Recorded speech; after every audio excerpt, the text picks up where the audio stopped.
I am flattered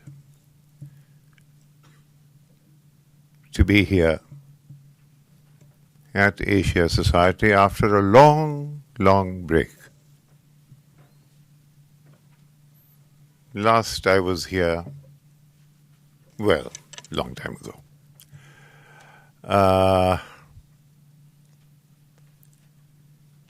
I hate long journeys from New Delhi direct to New York. So I broke journey in London, where there was an event at Cambridge. And in my hotel, I switched on the telly and I found something that Oscar Wilde said, England and the United States, two countries divided by a common language. I think there is cricket is something that divides. The Atlantic is in the way. So I switched on the telly and I found England playing Bangladesh. Cricket. I shan't dwell long on that, I can promise you, but I'm simply to make the point. It just occurred to me that the English team had 3 Muslims.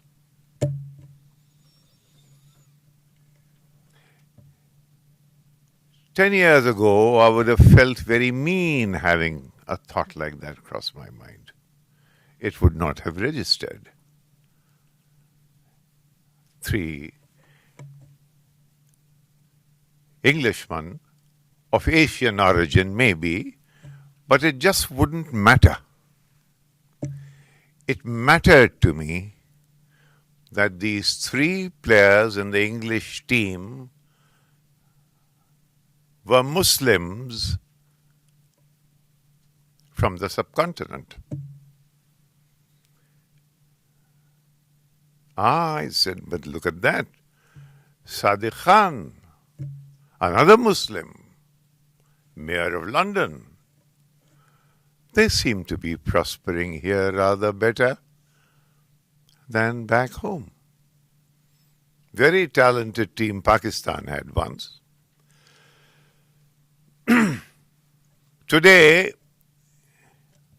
it is a team without a country. They play their test matches in Dubai and Sharjah and Abu Dhabi.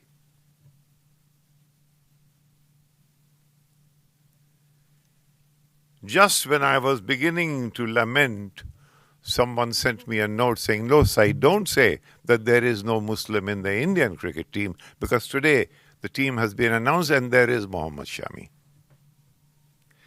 The point I'm making is, why am I going around and round on this? Where did this meanness come to me? We were not like that. Not in the beginning. My good friend Vinod Mehta, who died 2 years ago, the editor of a successful editor, buddy of mine, we were in school together. I don't think we knew that he was a Hindu and I was a Muslim. I don't think it ever mattered. We were into each other's homes, we ate the same food, we spoke the same language, we went out dressed up on Friday evenings to watch the well-groomed ladies of Isabella Thoburn College come out on the streets of Hazratganj. It was done those days. It was a great aesthetic. We shared all of that. But then Vinod became editor. One day he called me, he said, Saeed, why don't you write 2 pieces on this from the Muslim angle? Et tu, Vinod, I said. Even you have now identified me as a Muslim. I come from an area many of you would know, but some who may not, from an area called Awadh. Now, Awadh is circumscribed. On one end, you have the Triveni, Jamuna, Ganga, and the mythical Saraswati rivers, the Sangam in Allahabad. Then you have Varanasi, the holiest of holy cities in India. Then you come Mathura, the land of Krishna and his dalliance. Further, you come to Rishikesh, Hardwar, everything that is important in Hindu India is what we were it was all part of us. I come from a small place called Mustafabad. Mustafabad is neither a village nor a district headquarter, it's a qasbah.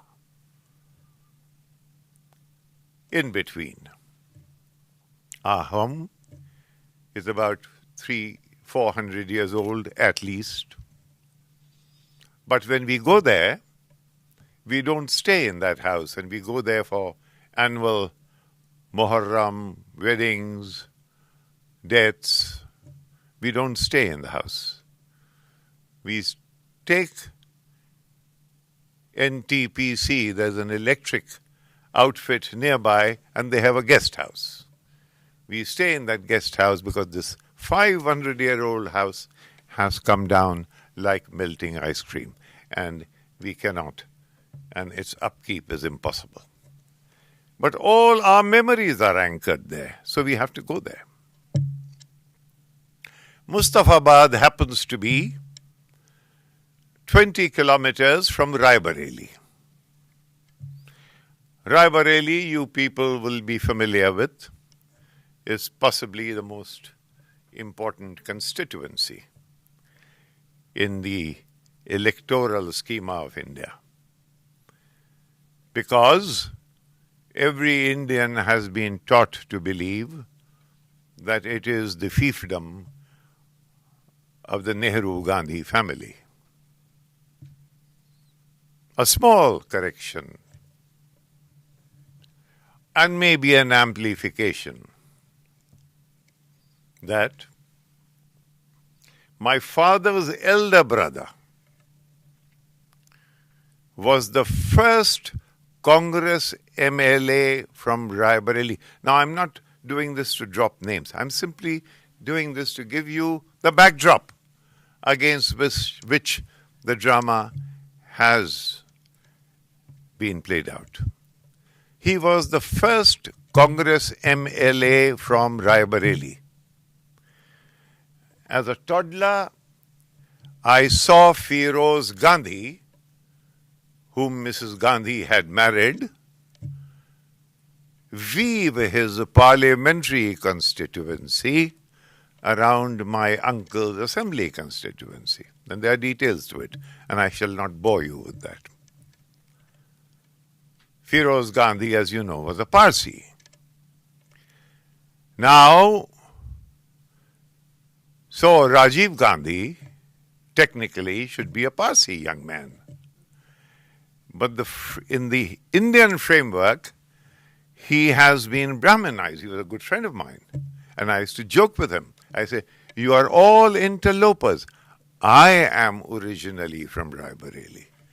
Because when Feroz Gandhi died, Indira Gandhi became the MP, then Rajiv, and then, of course, sundry others. And now the family, whatever residue of the family remains, Sonia, Rahul, and so on and so forth. Before that, my great-grandfather, they were involved in the mutiny, what was known as the First War of Independence. That is what Benjamin Disraeli called it when he got reports of what had happened in UP, in Awadh. But later on, the story was toned down, and the colonial authority called it the mutiny. And Pandit Nehru also writes somewhere. So, from my mother's side, who had rather more, these were very small. They were not sort of grand Maharajas or anything. They were it's there in the book, where exactly they were. My mother's side, who had slightly more lands, they all declined from feudalism very nicely into communism. So they missed out on the middle class experience. It's very important. Because with the coming of the British, the Brahmin had taken to Western education like duck to water, and thereby created a triangular situation. The Muslims, particularly the ones in the backwaters of Mustafabad, thought they were very content with their Urdu culture, their poetry, their music, art, conversation. And never has there been, to my knowledge, a civilization, a civilizational space where poetry was a way of life. You couldn't complete a conversation without bringing in some couplet, either Persian or of Urdu, one way or the other. Urdu defined our attitude. But came people in Hyderabad and Lahore and others, people forget that actually Lucknow had begun to die 100 years ago. Because 1857 is when the annexation of Awadh, which the British called Oudh, took place. And when the annexation took place, and this very spectacular king, Wajid Ali Shah, was taken along with his entourage to a place outside Calcutta called Matia Burj, where he lived for 31 years. We shall not talk about that, because that again is not on the main theme. In our house, when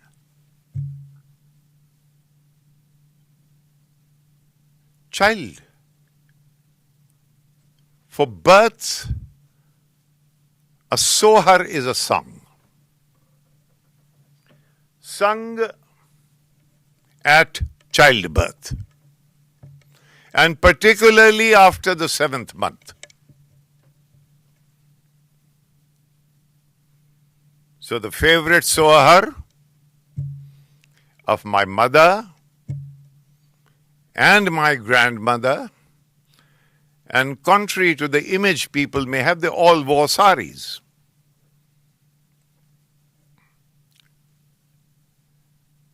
The favorite sohar was Allah Miyan Hamre Bhaiya Ka Diyo Nandlal. Oh my Allah, give my brother a son like Lord Krishna.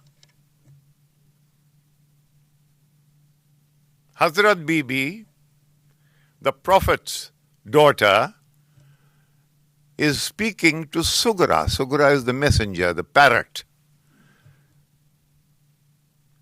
In the Sanskrit framework.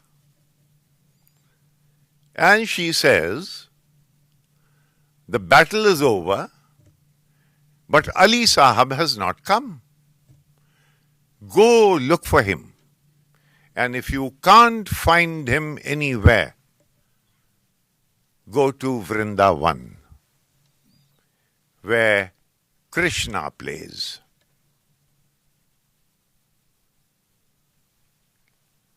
So, Maulana Hasrat Mohani from Mohan in that very area, member of the Constituent Assembly, a Maulana mean a cleric, never stayed in the official bungalows allotted to him, always slept on a mat in a mosque.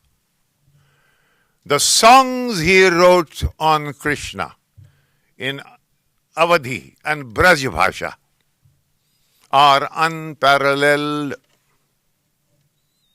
There was a belief, and some Sufi silsilas believed in them, that it is written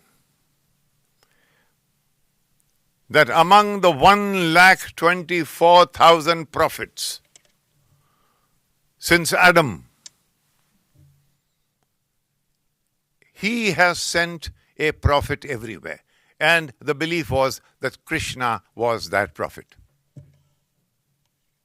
So, Maulana Hasrat Mohani, who refused to sign the document of the Constitution, he said it was anti-people.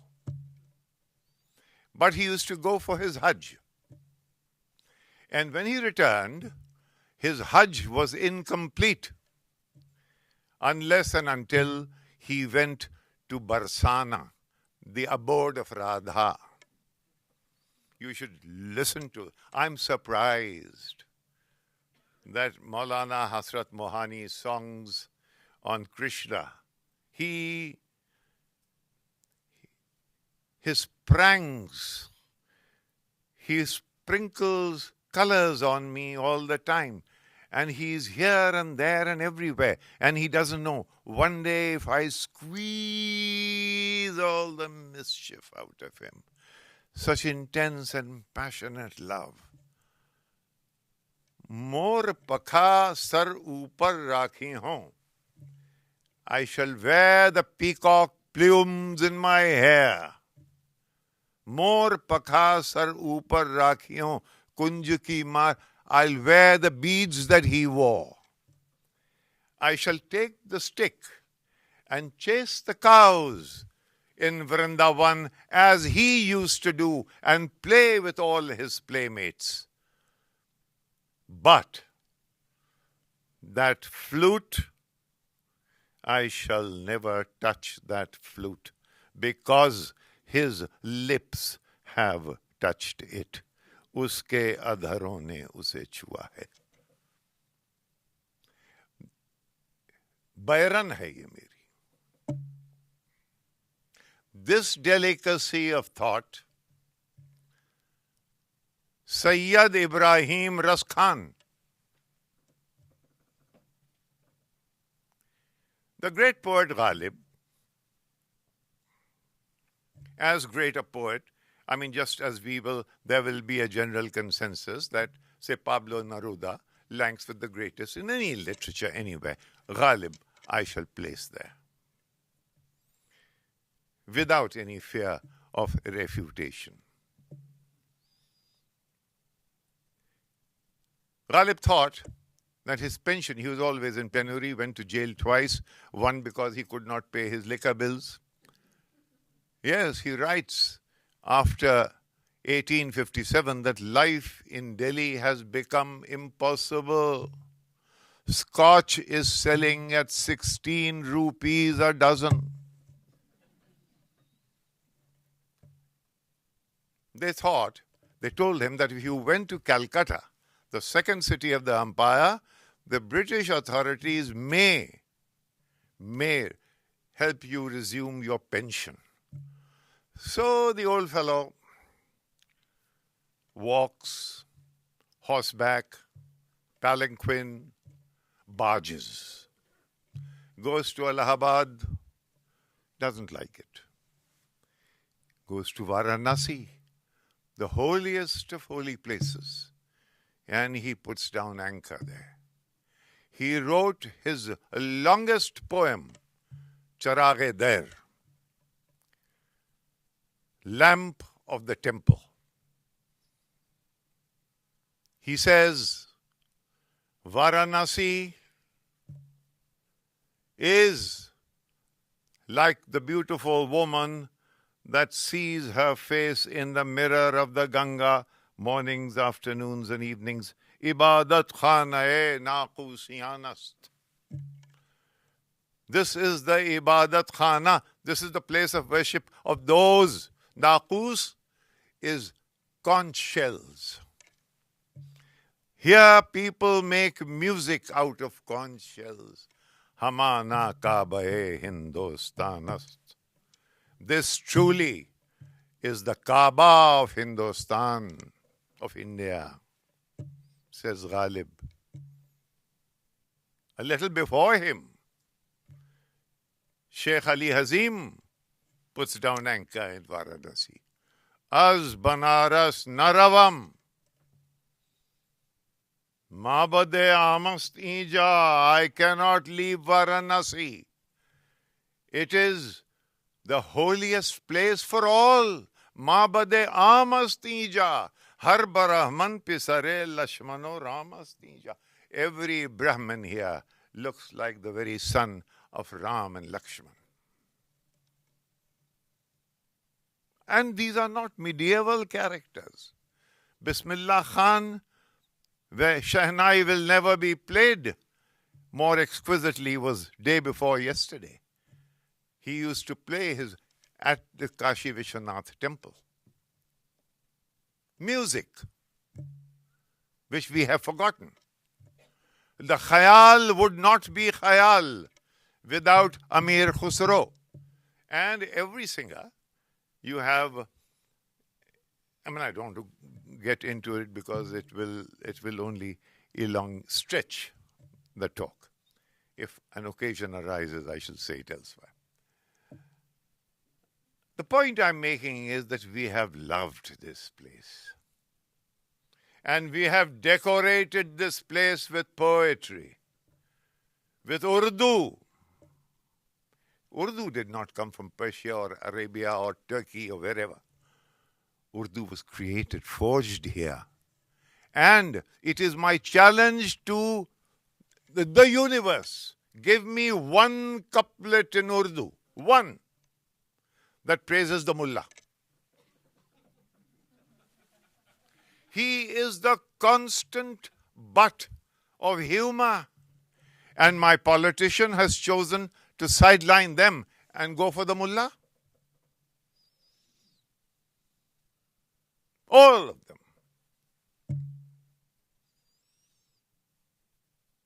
Not one like, hai waqai muntaqim, to khota hai khuda. If God really takes revenge, then he is a fake. Hai waqai muntaqim, इंतकाम लेता है तो खोटा है खुदा सोना नहीं है जिसमें वो गोटा है खुदा it's a embroidery without any gold thread in it, real gold thread. His name, the poet's name is Shabbir Hasan Khan Josh. Says है वाकई मुंतकिम तो खोटा है खुदा सोना नहीं है जिसमें वो गोटा है खुदा शब्बीर हसन खान नहीं लेते बदला शब्बीर हसन खान से भी छोटा है खुदा. This level of irreverence. And just the other day,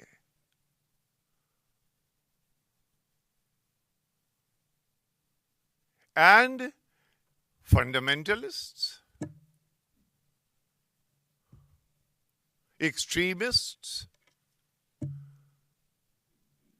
the most popular bhajan. Bhajan is a song sung for Shiva or for Krishna or for Rama. It's a devotional song. The most popular bhajan in the last 60 years मन तड़पत हरि दर्शन को आज, राग मालकौस, writer Shakil Badayuni, singer Mohammad Rafi, music director Naushad. What did you want us to do? We have adored this land. And today, you make cow dung paste and catch those two Muslim boys and thrust it down their throats. Today, you go 40 kilometers outside Delhi and you get hold of a fellow called Muhammad Akhlaq on the suspicion that he may be eating beef. And you kill him, and the police comes, and rather than send his body for post-mortem, goes to his house, pulls out the meat for forensic study. At the end of it, they discover that no, this was not beef at all. But inquiry has to be conducted because elections are coming. In the process, one of the murderers dies of natural causes. The minister in Delhi turns up for the funeral. The man's body is draped in the national tricolor and a procession is taken out. Shall I tell you something? That this lumpenized Hindutva does not worry me. It bothers me. It bothers me because it bothers my Hindu friends. They are embarrassed. They are more embarrassed than I am. I probably get a little angry. They are all embarrassed. So this does not have much life in it. But then something else happens. My daughter, whom Veena knows and Phil knows, has taken up an apartment in Mehroli. She says, Papa, you must come there, Mama. You must come there because we have a wonderful view. So we turn up for the wonderful view and we look at that wonderful view. And I said, but can't you see something there? I said, no. Scene cuts. Let me give you a small background. In the Indian Foreign Service, there are 3 or 4 appointments that every Foreign Service officer seeks. And one of them happens to be ambassador in Paris. And among the reasons for ambassadorship in Paris is that the Indian ambassador's residence in Paris has the most wonderful view of the Eiffel Tower. Now, Eiffel Tower, as you should know, is a 133-year-old monument. Big Ben in London, which dominates the view of London, is 157 years old. The Statue of Liberty is somewhere in that vicinity. My daughter was pointing out to a monument which was not visible. Qutub Minar is 822-year-old monument. The founder of Aligarh Muslim University, Sir Syed Ahmad Khan, suspended himself by scaffoldings to decode the exquisite calligraphy on the highest stories of that monument. I said, I can't see that. Well, inquiries reveal, Mr. Naqvi, yes, you're right, it is in darkness.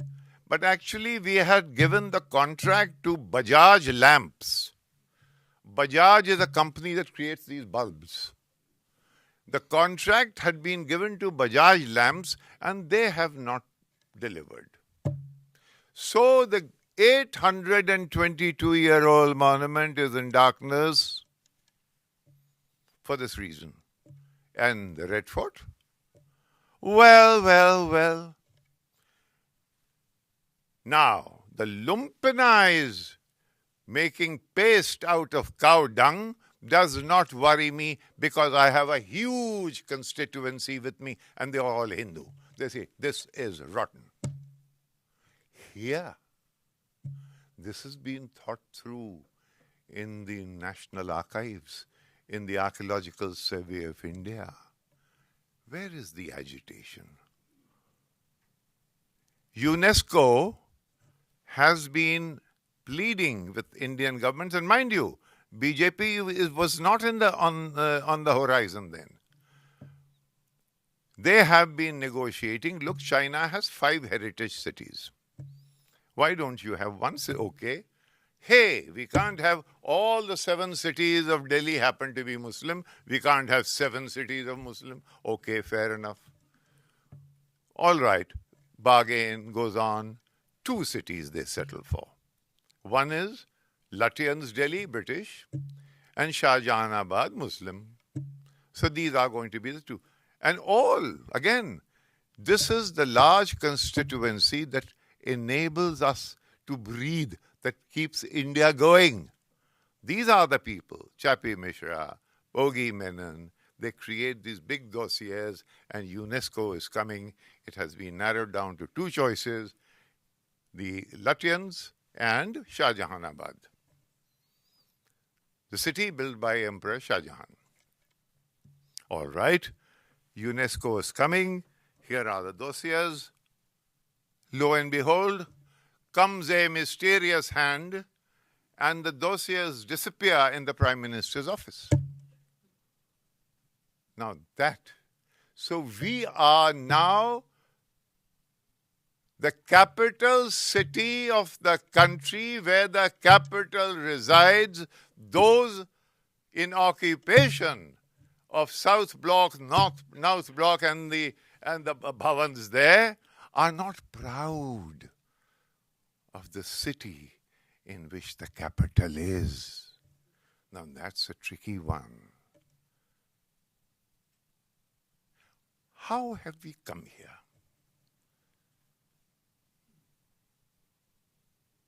As I said, we didn't whine at all. We said Nehru. We blanked everything on Jawaharlal Nehru. Panditji, we couldn't call him Nehru. We couldn't call him Jawaharlal. He had to be Pandit Nehru. He was Panditji. Our elders would shout us down. So, you told us there would be no partition, but then you partitioned it. Well, Panditji has done it. He must have a scheme. There must be something in his mind. He told us that zamindari is all that we depended on and that it would not be taken away in a hurry. We will delay the process. In 1951, comes Govind Vallabh, 52, comes Govind Vallabh Pant, and landlordism is abolished overnight, and people are suddenly in instant penury. Panditji, maybe they didn't listen to him. Maybe we banged too, maybe we placed all our eggs in that basket. Shh. He is our only hope. In 1964, Panditji died.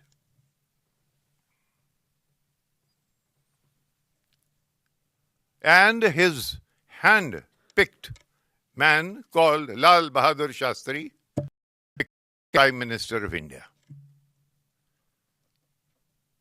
He fought a war with Pakistan, and a brilliant war it was. A good war he fought. But he reached out to Guru Golwalkar, the original guru of gurus of the Rashtriya Swayam Sevak Sangh. It may be a wonderful organization, it may be, but that is not what Nehru had told us. It was evil. It was fascist. Oh, But your successor has got in touch with Guru Golwalkar because he says we need civil defense duty has to be done by the RSS, particularly in the Muslim dominant areas. Listen, keep it under wraps. When Mishra ji comes, no one will talk about it. Okay? When Gupta ji comes, we shall not talk about it. It's a family secret. We shall see. We shall see. My good friend Rajiv Gandhi goes to Ayodhya, says, Ram Raj. The poor fellow didn't know. I mean, I know so much more than he did about Ram. Ram Raj I'm going to bring, he announced before the elections. Karnakaran used to get him to take his clothes off and roll around the gods at Guru Vayur temple because they wanted to Brahmanize him. Without that, it was not working. In the process of being Brahmanized, he fell in love with payasam. It's a kheer, it's a dessert in that temple. So when he and his extended family went for his New Year's at Lakshadweep Island, Karnakaran, as chief minister, sent him a whole tumbler full of this particular dessert from Guru Vayur temple. But that is an aside. I think I will, at this point, just make two observations. One is, because we must, you have questions to ask, and I'm sure my friend Philip Oldenburg has many questions to ask on this. What had happened? The lies we were told could have been avoided. This is secular India. The manner in which partition was effected had no other trajectory but this. It had no. It would have been a much. Maulana Azad, whom Nehru praises his intellect, he says, oh, he's so erudite, I can't even talk to him. He writes in his letters to Indira Gandhi. Oh, he knows everything about from the Greek philosophers to this person and that person. So he's very, very deferential to Maulana Azad's intellect. And when, no, we shall not partition the country, he swears till the last minute. Read 30 pages of Maulana Azad's book, that's all. He says, partition. If you partition the country, you've inaugurated unadulterated Hindu Raj. Was he telling a lie? I was talking to my friend in Yale yesterday. I said, listen, Rakesh, you and I, supposing we talked like this. Okay, listen, Saeed, 800 years of Muslim rule, 200 years of British rule. Now we've given you that country. Listen, let's be fair. We are going to run this country now. Just as we all together serve the British Raj, we shall all serve the Hindu Raj. That would have been a more honest bargain. Because I would then say, okay, you're right. But then we can work out a 12% maybe in the services. Since we are 180 million, maybe some in the army, police, entrepreneurial help. All of that would have been a much more honest bargain than this complete mumbo-jumbo that was tossed around in the name of secular India. Congress and the BJP, Tweedledum and Tweedledee. Thank you. You know, how long can one carry on? There is no end. There is no end to the things in the heart. I could carry on and on and on and on. But there is no end to it. The voiceless wailing, no end to the withering of withered flowers that drop their petals and remain motionless. Thank you.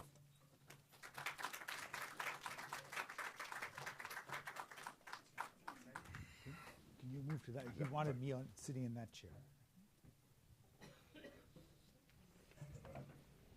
You can have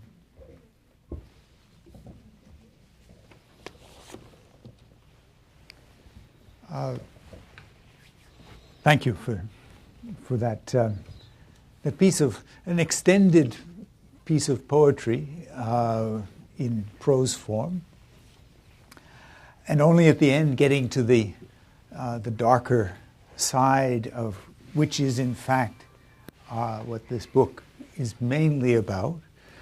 And you mentioned in the beginning of it that it crystallized in your mind with the destruction of the Babri Masjid, and the realization that the Congress all along was, as you put it, a soft saffron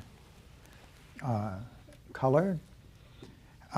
So I'm going to follow through on that side of the prose side, perhaps, to ask a little bit about, or talk a little bit about, really the title being the other.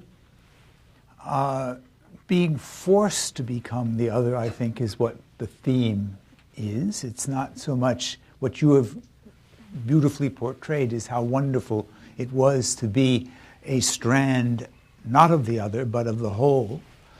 A named strand, a strand which you can take pride in. Having through the saffronization, the creep of saffronization within the Congress as you go through the various prime ministers and up to the present, turning into something else. So the question really is, we'll start by asking this, that when you look and think about the Hindutva, the Hindu nationalist people who are doing their best to put what they think, put the Muslims in their place as, they won't say second-class citizens, but people who know that they are not, they must either accept or internalize a notion of Hindu encompassing of all people, and that Muslims should be included. Is that, in fact, do they need to make the Muslim the other in order to solve their own problems of identity and power? That is part of it.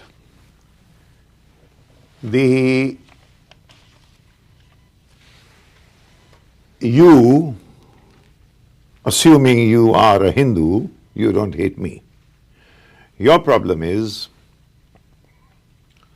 that you do not know what kind of Hindu society you want to organize. That's one question. So you have Pansare and Dabol and half a dozen rationalists and killed, all upper caste. Intellectuals, thinkers, liberals, open-minded, the very essence of Hinduism, in a sense, have been murdered. So you have this horizontal problem. What kind of Hindu? You have got to work that out. The other is the more pernicious one. You have this centuries-old caste structure, the pyramid.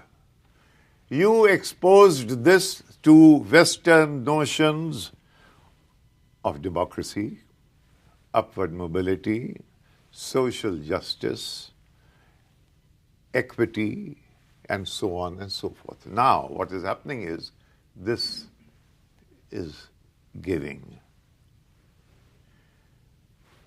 The pyramid is crumbling. That's very important. So the person at the top, who is my buddy, But he has to think of this whole national project as he has been taught to think. He thinks to target Saeed, that then will become the cement of hatred which we shall put in these crevices, and that will lead to Hindu consolidation. But meanwhile, this person at the bottom of the pyramid, he says, hey, no, we are going to co-opt Saeed and topple the structure. This is the struggle, tussle that is going on. And the Muslim, who's not central to it really, is squeezed from all sides. Now, but that is only one part of the problem. I've answered your question there. So it is not the only aspect, but it is one aspect of the problem. All right. You've eloquently described the Ganga Jamna culture and the life in and you've spent a good deal of time talking about partition and about Kashmir, about the various things that first tore India apart and then has kept the pot boiling on the subcontinent over time. You talk about the three triangles between India, Pakistan, and Kashmir, exacerbating all of these sorts of things. But I think in the book that you are saying, yes, certainly you go through the fault and you use Maulana Azad very effectively to show how the Congress caved in, probably because in their heart of hearts they were not committed to a united India in any serious way.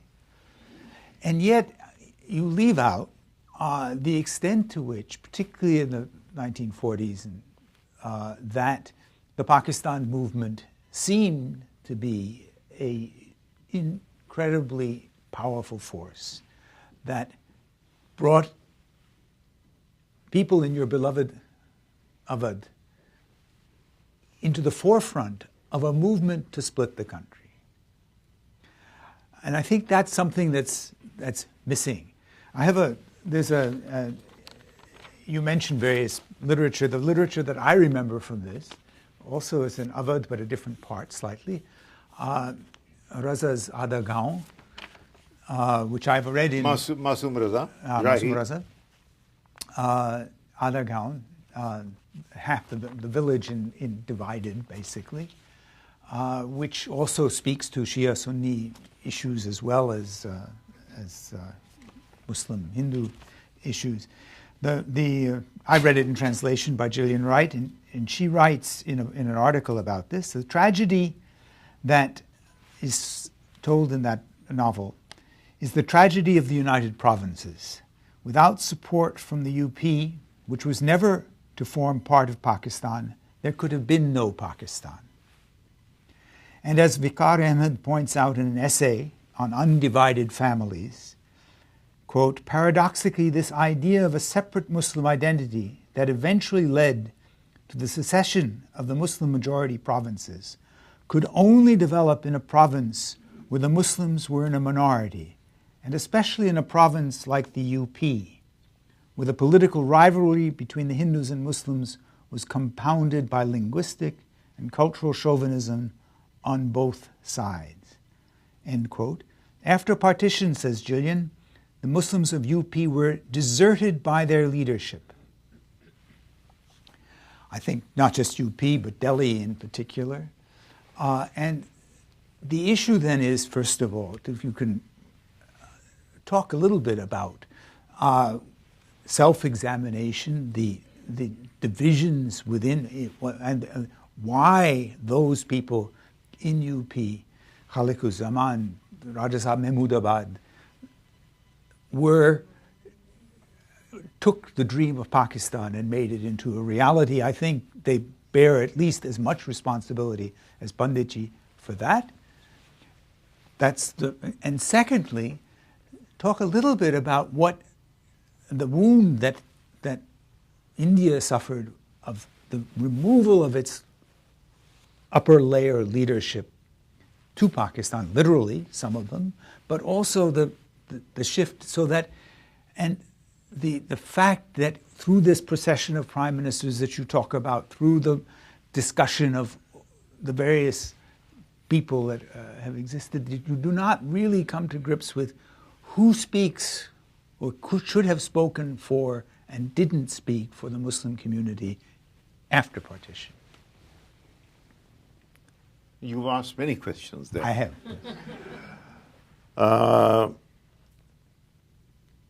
Let me try and understand your questions. You, on the one hand, you mentioned, say, Raja Sahib Mahmudabad, who was there, by the way, in Cambridge for my talk on this. Well, I'm thinking of his father, actually. Huh? I'm thinking of his Oh, father. his father, yes. His father. I knew the father also when he was at Regent's Park in London. I knew him. What the Taluqedar, or not, actually this is not germane to this discussion, but since you've asked the question, let me give you my instinctive answer. Scholarship is required on this. Raja Sahib Mahmudabad asking for Pakistan, you know something? Do you know anyone who, like Hanuman, flies away with his palaces? They were going to fly away with their palaces to Karachi. From the Mahmudabad palace, have you seen it? Mm-hmm. They would have taken it like Hanuman to Islamabad? No. They don't want to give up their palaces. This was the bargaining chip, they thought, because the whole point was that the Muslim League stood for no land reforms, because the lands were in Muslim hands, and the Congress had to have a socialist plank for a variety of reasons. And somewhere there is the answer for this. I don't think Raja Sahib Mahmudabad was such an ass that he would say, oh, I want Pakistan, you can keep my palaces, I'll get refugee status there, and the so-and-so palace will be allotted to me. No. This was a bargaining chip. And I happen to know this because we know the family. And that this is the way these things were played. Two-nation theory. Two-nation theory is Muslims and Hindus are two nations. All right. If Muslims, and of course they are not, then in that case we shall not put our imprimatur on the two-nation, on consequences of the two-nation theory. No, we are opposed to two-nation theory, but we shall accept the state of Pakistan.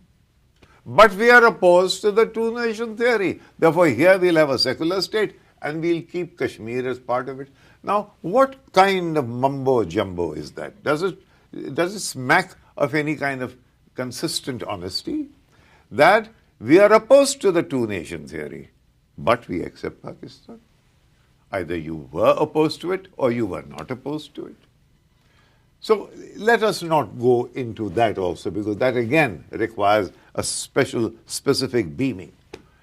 Now, your last question was... The leadership, the loss of the leaders is what, I mean, because people left. Until 1900, May 1964, the undisputed leader of the Indian Muslims was Pandit Jawaharlal Nehru. No one else. And anyone who says Maulana Azad was an intellectual, no one followed him. That is where it hurts. We had placed all our eggs in Pandit Ji's basket. He was... Now people come up and they say, Saeed, now listen, the 180 million Muslim, where is the liberal Muslim leadership? I said, there you're walking into that trap. Liberal Muslim leadership is a contradiction in terms. You do not have it. You can't have a liberal Brahman leadership. You can't have a liberal Thakur leadership. You will, Ashok and Vinod and Kamal will have to stand there and I'll have to stand behind them. Or if I stand up, Ashok and Vinod and Kamal will have to stand behind me. That is the only way a leadership can be knit. That is the only way a project can be projected, and that is the future. The future is not that, as Asaduddin Owaisi is saying, Asaduddin Owaisi is daring everybody. He's the leader in Hyderabad, political MP. Yeah. So, in the end, what is the solution? The solution is, look, may I, Phil, what has happened is that in 1947, we trapped ourselves. I wish I had a board here. We trapped ourselves into a triangle. I need your attention on this. The triangle is Srinagar, New Delhi, India, Pakistan, Hindu, Muslim are one complex of issues. So whenever you hear any one charging off to Srinagar to solve the problem of Kashmir, you are being fooled, and you will be extremely naive to imagine that any such scheme is underway. You have to bring Pakistan in. The minute you bring Pakistan in, the communal temperature comes down, Hindu-Muslim temperature comes down. The minute that comes down, the project of Hindu consolidation is hit for a 6. You see, that is the trap in which you are. And that is precisely what Atal Bihari Vajpayee, an opportunity like that will not come our way easily. Vajpayee understood that. He understood that because he had come out of the RSS tables, but he was an evolving person. He thought Panditji Nehru was also his great model, not people in the RSS. He thought Nehru. Vajpayee saw the whole picture, holistic picture. And when he went to Lahore and he asked me to sit with him in that bus journey, he said, "Do you think, Saeed, that one end of this triangle is being taken care of?" I said, "No, you have to take care of all three." He had an idea, and I do not see a leadership on the horizon for the time being which addresses this triangle. So, are we in for eternal strife, social strife in India? Hope not. What will happen? I know not. Okay. We should open it up, I think, for questions. We have a microphone right here. Who's going to recognize? Rachel, you're going to recognize? Okay. Hello, sir. Thank you for a great session, and it was an honor to hear you speak and to learn of all the good information that you provided us. Just a couple questions I had. It's actually 3. Identify yourself. Oh, my name is Anish. I live here in New York. So 3-part question. The first one was that when you're speaking of Muslims, and when you're talking about Muslims, especially during partition and so on and so forth, which class are you talking about and where? Because, as we know, in the subcontinent, Muslims in Kerala are different from Muslims in Bengal, or a Tamil Muslim, or, a Muslim weaver from Banaras is different from an entrepreneur Muslim from UP, or a zamindar So, which Muslims, are we talking about? And I just wanted you to kind of address that topic. The second is, you also mentioned that, that I don't know if it's your opinion, but you mentioned that people's opinion was that, Nehru said that we're not going to have zamindari abolished so soon, but then all of a sudden it was abolished. And just, I wanted to ask you, do you think, in order to have a democratic, sort of modern society, do you not think that zamindari should be abolished? Or else we would have a similar situation like Pakistan. Of course, it would has to be Right. abolished. So just, and then the, forgot what the third point was. Maybe let someone else Yeah, talk right. and we can come back Okay, to you. thank you. Well, you're right. This, in fact, is both the strength and the weakness of the Indian Muslim. Indian Muslims are not a monolith. The syncretism in Kerala is different. It is there. Haidar Ali Kumara Mandalam, Kala Mandalam is the greatest, he's a Muslim, greatest Kathakali star in Kerala. He's a Muslim. But that is in the Malayali idiom. Strange thing we did, Gurudev Rabindranath Tagore, very secular, he wrote the national anthem. We adopted the national anthem, his anthem. There's a story behind it which is not here. He also wrote the national anthem of Bangladesh, Sonar Bangla. We have accorded him the status of the national poet of India. But the person, he's very secular, who is Gurudev Tagore. But the person whose poetry reeks, is steeped in Shiva, Shakti, Durga, is Qazi Nazrul Islam. You can't get through one passage of his without Shakti and Tandam. And you have gone and made him the national poet of Bangladesh in your minds. So you're right. There is a Bengali Muslim, there's a Kerala Muslim, there's a Tamil Muslim, there's a Kilakrai Muslim. What we are lamenting I think it should better be clarified, is the cow belt, the Hindi belt, where circumscribed by all those exquisite places I mentioned. And maybe that is the reason. That also became the seat of Muslim power. Awadh is part of it. So that is one. That takes care, you're right, that there is no such thing as a Muslim monolith. It is in fragments, except in the cow belt and UP, Bihar, Haryana, Rajasthan, Madhya Pradesh, and of course it extends to Gujarat and some parts of Maharashtra, separate.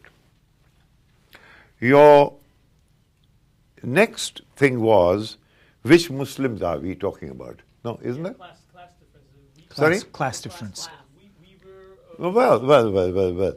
Look, Nehru told Nikhil Chakravarti in Shanti Niketan, and this is in quotes, he says, look, the people knew nothing. Leaders partitioned the country. So therefore, what poor weaver, what would he have in it? He remained. What people imagine somehow, there's a huge exodus. Muslims from here went there. Hindus from there came here. Nothing of the sort happened. Punjab, let's not talk about Bangladesh and Bengal. Punjab was partitioned. Hindus from Lahore and that side came to India. Muslims from here went to Pakistan. That was, everybody else stood still. They remained where they were. And we were. I gave you the story. Our leader was Jawaharlal Nehru. And those who were bargaining with the Muslim League were actually, as you say, they were bargaining because this was the bargaining ploy. Jinnah. Suddenly he's become so damn hard. Anyway, Veena, Philip, since you are historians, an opportunity has come your way. Because Harold Wilson, rather earlier than should have, opened up the transfer of power papers. 14 volumes of under Professor Nicholas Mansag and a battery of historians have been prepared. All your leaders, research them and see how many are found with their feet of clay. So therefore there's a hush in India. No one's talking about it.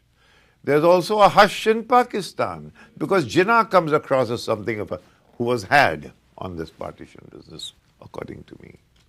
And Mountbatten is not covered with glory either because he withheld, all among other things, this Radcliffe report.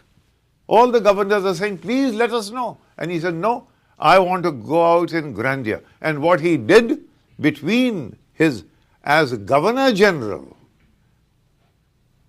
this whole Kashmir thing happened when Mountbatten was at Nehru's behest, the governor, the last Viceroy of India, was also the first Governor General of independent India. God bless our struggle for freedom.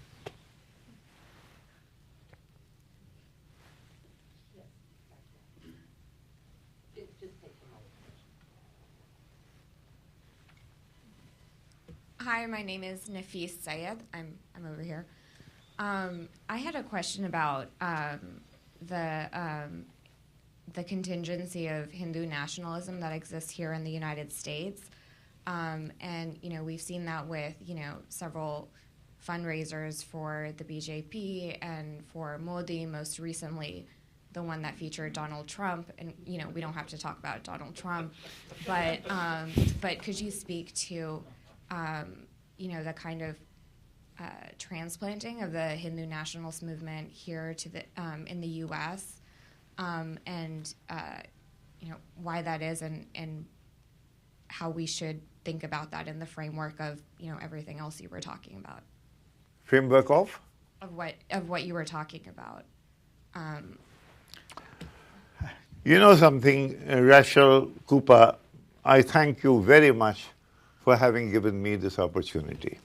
I'm afraid you'll have to give me another opportunity to address that question, because that particular question is a huge tome by itself, because it really is. I mean, I can talk to you, what you're touching on is a significant question, but it will take, either I give you a shorthand answer, which is, yes, it is dangerous, but why it happened, and why is it, who is promoting it, and why is it so widespread, that requires to be addressed. And I'm perfectly willing to engage with you because that's an important question. Yes? So I have a question, which is, this book is called Being the Other, and you have led up to that. But if you could talk a little bit about what it means to be othered within India, if you could take that a step further.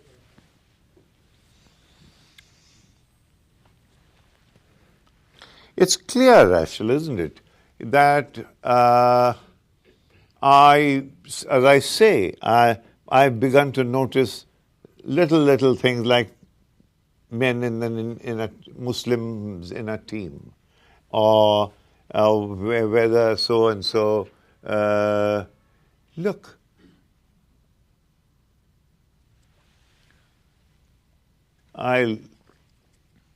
I don't want to make it into a political thing, but you can't avoid politics. The othering begins when Rajiv Gandhi goes and says, I'm going to establish Ram Raj. You, it too? Really? That is, it begins when in Jawaharlal Nehru University a boy disappears. VHP people in full public view have beaten him. Mother turns up and today is what? A month? If not more? And the police is not moving an inch. Now that is when we get together in the family, and if ours is not a liberated family, we will have to look very hard for one. When we begin to say, hey, listen, this is not right, but let's be careful, let's be careful. The othering has advanced and galloped. I have shared a secret with you. Do you ever start a sentence, say, speaking as a Muslim, I think this? Do you imagine yourself I ever was saying that? invited by an NDTV program for a discussion. And I suddenly found that not other than me, 2 other Muslims were produced. So on live TV, I said, never ever are you going to invite me on your program as a Muslim. I have multiple identities. May I tell you a joke? Rachel, do I have the time for a joke? A joke, yes. When Inder Gujral became Prime Minister, his Foreign Minister of State was a fellow called Salim Sherwani. Salim Sherwani became Foreign Minister. Salim says, Saeed Bhai, Bhai means brother, very respectful to me. Saeed Bhai, you know we send out these teams for Hajj. And there are very special teams that go out, and everybody and his neighbor who's anybody in the framework is chosen for the leadership of this delegation. I said, Saeed Bhai, I put your name at the top of it. I said, Salim, I have many identities, but one of a Haji is the least of them. So while this discussion was on, Inder Gujral's government fell down. And you had Atal Bihari Vajpayee's government. He was rather deferential to princelings and so on. So his foreign minister was Jaswant Singh, if you knew him. Jaswant was the foreign minister. And Vasundhara of Gwalior was the Minister of State for Foreign Affairs. And this list of the big Indian delegation for Hajj with a private plane, it went to her. She took out a red pencil and ran through the list like this. She cut out every name except mine. So I said, Vasu, I have many identities other than that of a Haji. Can you please give me anything else but not leadership of a delegation for Hajj? So ultimately I did not go. So there is this. Now here in a lighter vein, I have told you the othering. NDTV program, suddenly I find these 2 others appear. They're all Muslims. I said, never ever are you on live TV, are you going to invite me as a professional Muslim? No. No way. So the othering begins in subtle little ways. I have my grandson goes to a school, and it turns out that he comes home and he says, I don't want to eat egg anymore. I said, well, it's strange. He used to love his omelets. I don't want to eat any meat anymore. He's a little fellow. How old would he be now?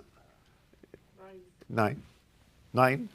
I'm not going to eat any meat anymore. So I said, what's going on? Because there's this great wave of middle-class vegetarianism is going on. He goes to a rather fancy school in Delhi called Sanskriti. So we said, quiet. I said, it'll pass. It'll pass. If he doesn't want to eat it, let him not eat it. It turns out that my grandson is growing up in a school where there is not another Muslim. He has not in 8 years known another Muslim boy. Now, why is that so? Because Sanskriti happens to be a school built, structured largely for the senior bureaucracy who were on transfer orders every now and again, and some of us, journalists and so on, with a little bit of, because my daughter is also a journalist, and so we also were taken in. It turns out that there's no Muslim in the civil service. So therefore, how can you have their progeny in that school? So these are the little things when details begin to hit you. In a society where you grew up with absolute and total confidence, you suddenly find yourself worrying about these sorts of things. Okay, I think I see 3 questions, and then I'm going to have to stop. So this woman, the gentleman in the back, and this gentleman. I have a question. My name's Sara Barakat. Sarah? Sara Barakat. Palghat. Palghat? Barakat. Harakat. Barakat. Ah.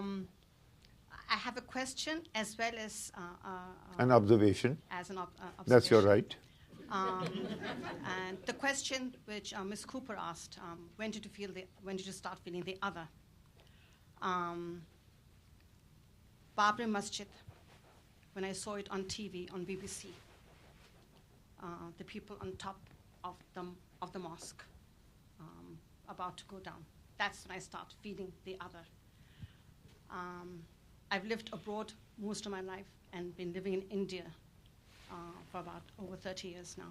I come and I go, and I feel very much an Indian and a Muslim. All my friends are Hindus, of course, or Christians or Parsis or whatever. Very few Muslims. And so to feel the other was very strange and very sad. And as Mr. Naqvi explained, we're so much part of India through the centuries. A question. So much has come out about the egoism of Jinnah. My siblings over here, the 3 of us, happen to be from a divided family. My dadi, my father's mother, decided to leave for Pakistan. My father said, I'm going to stay here. I was born here, I'm going to die here, from Delhi. What do you feel about the egoism of Jinnah, for the creation of Pakistan? And as someone who lives in India and is looking as and feeling what you just said, it must not even maybe beef that he ate. What do you think about the future, the next few years in India? Sorry.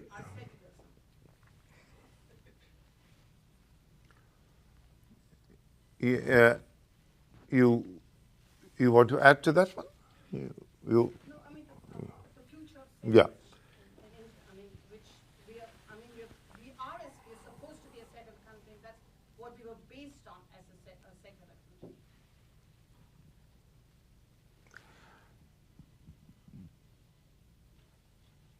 After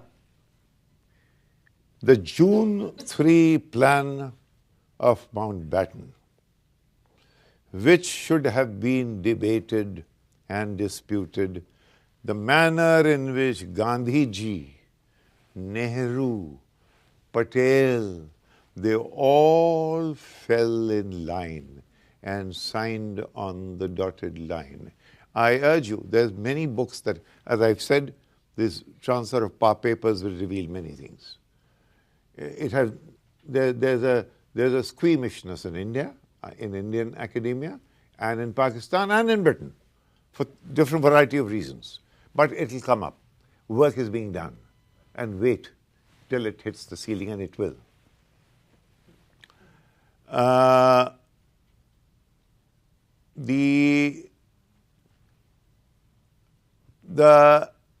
If you have created a state in hate,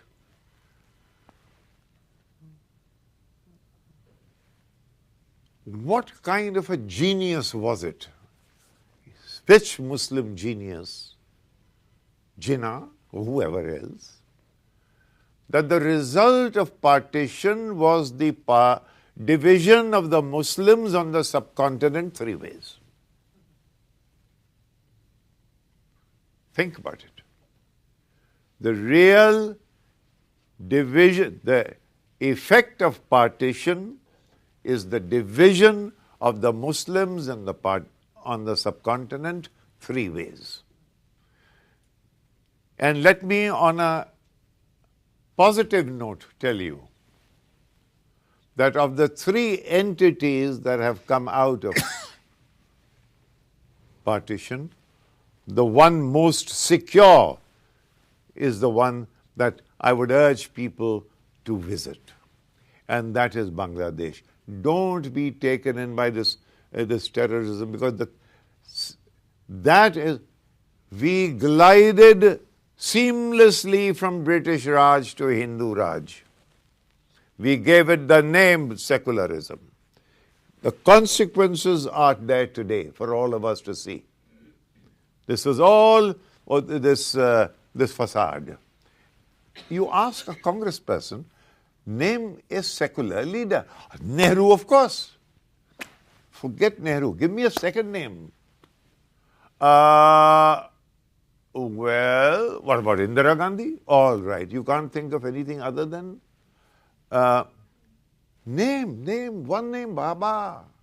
This big secular edifice structured on Nehru, who picked a hand. Look at it today. You see, you simply have to look at the details.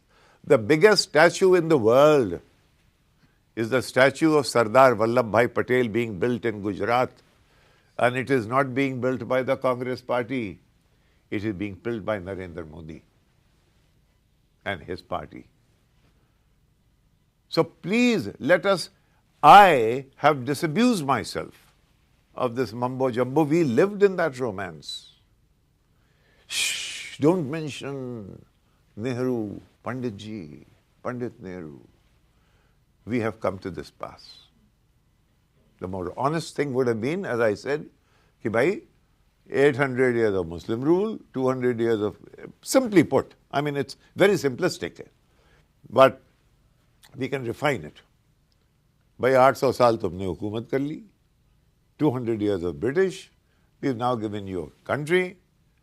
Now Saeed, we are going to rule this one. And be with us, damn good.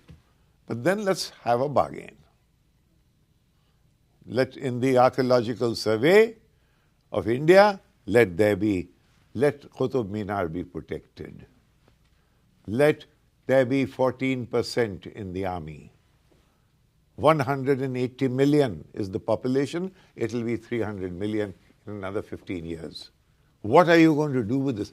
These parallel tectonic plates that are moving will, supposing they begin to hit. We don't know, because if injustice is law, resistance is duty. You cannot dispute that.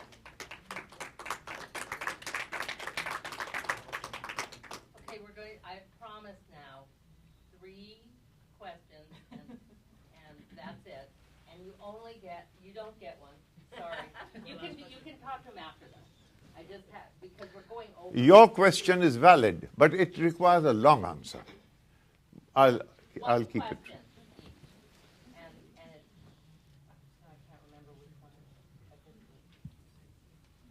then you, and then. Mr. Naqvi, my name is Mushtaq, and my question is you've done a brilliant job kind of giving us a historical perspective, and my question more relates to the present and possibly the future. And I think you've been honest enough to say the future is uncertain. We don't know what might happen. So is there a leadership vacuum?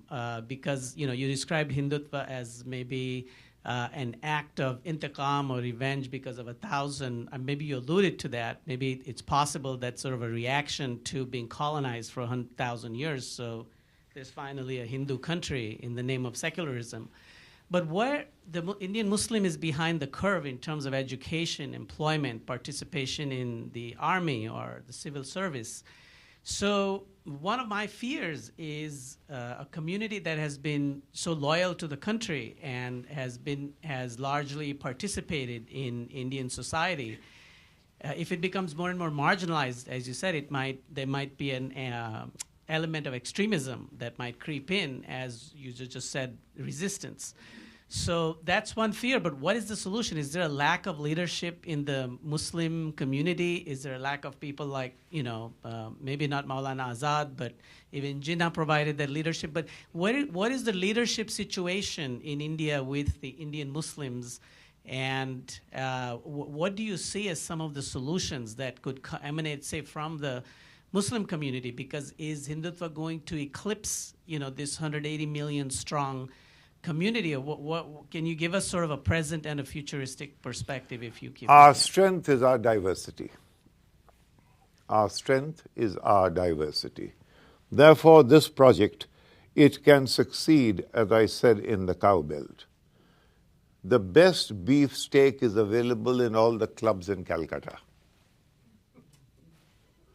This cow, save the cow drama is in the cow belt. It's available in Kerala. They can't have their meal without beef. It is available in Chennai, even though Hindu, the newspaper, has stopped non-vegetarian food in its canteen in deference to something. But the big thing is, again, in this cow belt, as we call it. I might at this stage, let me not, the mind is full of so much that I don't want to go into distracted into something else. You see the question that I have already answered, but I know it disturbs people. Where is the Muslim leadership? And that is a false search, because it leads to a demagogue standing up like Asaduddin Owaisi. He is very articulate, he is very good, but he is so good that he will have the Muslims behind him. And therefore, by way of a reaction, there will be a Hindu consolidation against him. Now, it isn't helpful to your purposes or to my purposes. So therefore, search for a Muslim leadership feeds into Hindutva. We need a integrated leadership where a Hindu and a Muslim and a Christian and a Sikh, we all have to work out our salvation together. The reason why it got disrupted is because in 1857 they got together. It was a secularism of common purpose, and the British set about disrupting it. And therefore you had the divisions and this whole Gau Hatya. Do you know the number of cow? I just will take a minute to enlighten you people. Atal Bihari Vajpayee wanted to settle this cow Hatya thing once and for all. So he invited a scholar called Dharampal. Dharampal got hold of his Sancho Panza called Manikam, and together they set. Now, Atalji thought that Dharampal, being a Gandhian, will give them a good pro-cow story. he was a serious scholar. He went to England, sat down in the archives, and he came back with a tome which has received no publicity because it did not serve the purposes. What is the book? The cover of the book says, is a quote by Queen Victoria. She says, she writes to Lord Lansdowne, who is the Viceroy, and she says, you have handled the situation very well because as you know, this whole business of cow slaughter is directed more against us and than against the Mussalman because we, ever since the 1857, the troops have grown from 10,000 to 60,000 and the requirement of beef has therefore inflated. It's there, the cover of the book is there, the Queen's own, impulsive as she was. So there's no amplification. Newspapers are not interested in playing this up. The media, one of the happiest news is that Arnab Goswami, I gather, has resigned. Yes, he's resigned. And to set up his own new venture. but I'll Maybe tell you you'll something, join Arnab is the only anchor with whom I disagree violently, but he's the only one who sent a television team to have this book of mine covered. So I have a little, you dear. give a little, you take Oh a dear, little. oh dear. Two more brief questions. I hope I'm sorry. And once we're done, the book is available and we can all talk, but I promise. Okay, thank you. Sorry. Yes, my name is Fareed. My parents are from UP. I grew up in Karachi. So my question to you is that why did the Congress leadership fell behind the June 3rd, 1947 plan? What were they thinking? Were they wanting to divide the Muslim community in India and make it weaker? Is that the reason? What is your opinion about it? I asked Atal Bihari Vajpayee, I said, what do you think has been the effect of partition? He had a sense of humor. If he responded, he used to take a while to react. He said, one result is that there are fewer of you to manage. It is succinctly put. Otherwise, you would have had 500 million Muslims in the crucible of Hinduism as an engine for moderation in the world today. By dividing it, you created conditions for the kind of problem that you have in Pakistan and what you are having in India. As I said, Bangladesh is another story, and it's a very positive story, on which another, yes. Last question. Sorry. Saeed, I'm Ruchira Gupta, the journalist who covered the demolition of the Babri Masjid. And later I testified in the Liberhans Commission of Inquiry. And my comment and observation is for many of you who felt that the othering began with the demolition of the Babri Masjid was that the othering also began for all of us who believed in a democratic India with certain values which emerged through the freedom struggle and which we are seeing the consequences of now in the extreme polarization and the toxicity. So it's not just the otherizing of Muslims, it's the otherizing of people who believe in democracy, who believe in a harmonious and a just society in which we can live and work together. And Sabah is a friend of mine, and so is Prashun and your whole family. So it's just sad to hear that here we are discussing this. And my only comment is that we can't give up. So don't be weary. No, don't I'm give not. up. Not at all. The I'm resistance simply. is also that we shall persevere. And elections are still 3 years later around the corner. I have told you that unless you realize what has happened, this business of brushing things under the carpet, if there is any purpose behind this book, it is this, that no more brushing reality under the carpet. Here it is, you want more, and I'll give you more of it. You talked of Bangladesh, you talked of Babri Masjid, Rachel. Sorry. You go ahead. No, I'm just Uh, sitting here. Because it's a very pithy anecdote because we were there. When Babri Masjid, I belong to the small minority. I said, listen, my mother, I've written it there. She says, this is not an important monument. Why are they pitching it for it? In any case, it's a Shia monument. If it is Mir Bakar, then it's a Shia masjid. Why are the Sunnis killing themselves over it? She said that. Now, and Babar never came there. Babar, against whose name this mosque is written, was a pleasure-loving fellow. Wonderful line of his, very famous. Babar baash kosh ke alam dobara neest. Babar, enjoy yourself to the full, because this world is not going to repeat itself.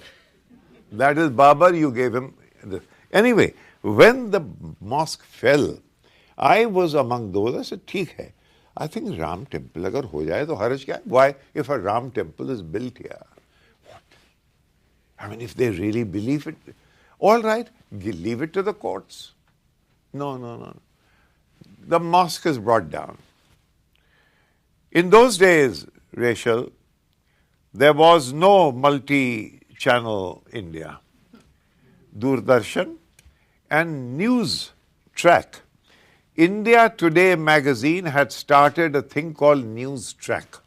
News Track was a program for half an hour or 45 minutes in which they packaged the week's news and then they sold it as magazine so you can watch it on your VHS machines. I have a collector's item with me because that week News Track produced the following. The mosque has been brought down. We are all there. And we thought there's going to be a huge thing for Lord Ram. Iqbal said, "Hai Ram ke wajood pe Hindustan ko naaz. Ahle nazar samajhte hain usko Imam-e-Hind." People of vision consider Ram the Imam of Hind, said Iqbal. I said, well, let's see. In this News Track, Rachel, you have the first scene, these girls sitting around in a circle. Ab ye jhanda lehrayega sare Pakistan pe, ab ye jhanda. What? This flag is going to flutter over all of Pakistan. There, on the rubble. Okay. Then you have these boys with bandanas and lances. Bum girega Pakistan pe. Bum girega Pakistan pe. Oh my God, where's Rama here? We shall bomb Pakistan. Then comes that lovely Swami who he's with his wavy hair. He says, "Abhi hame Lahore jana hai, abhi hame Rawalpindi jana hai." We have to go to Rawalpindi and Lahore just now. Now, this monument is the beginning of this expedition. Then the scene cuts to Bal Thackeray, who says, if they want, they can go to Pakistan. Now, in all of this, where is Rama? Where is the temple? No. You are mocking. Pakistan is a great issue that has been handed down to Hindutva to mobilize anti-Muslim internally, externally, Kashmir. So again we come back to that triangle, Srinagar, New Delhi, India, Pakistan, Hindu, Muslim. Unless you take a look at it wholly, holistically, we are in for unstable times. Sorry, Well, I'll tell you, one of the things that does strike me in thinking about the othering, which seems so obvious now, but it's the narrowing, really. It's losing the kind of fluidity of everyone's humanity, which is multiple identities that makes the three-dimensionality of who we are. And the othering is about, no, you're going to be this, and we're going to be this. And I think that tonight has really elucidated that in such a powerful way, because you started with literature and a point where that fluidity was a part of culture. And then we just traveled through the politics and realized the kind of the politics that become about winning something, and just a very narrow definition, and that narrow definition depends on having the narrowing, which I think is part of this othering. So, there are so many great comments from all of you, and I hope that this conversation can continue. I'm usually admonished to end right at 8, and I didn't see any of my senior staff here, so don't tell anyone that I went over, because it was a fabulous conversation, and I think a really important conversation. So I want to tell you that it can continue. We have flown in the books from India. You can't just go and get them on Amazon. No, you can get them right in the back of this room and get it signed. But I think this has been an incredible evening, and I just want to thank you for the generosity of thinking and feeling like this whole room was sharing in something. So thank you very much. Please join me in giving a big hand.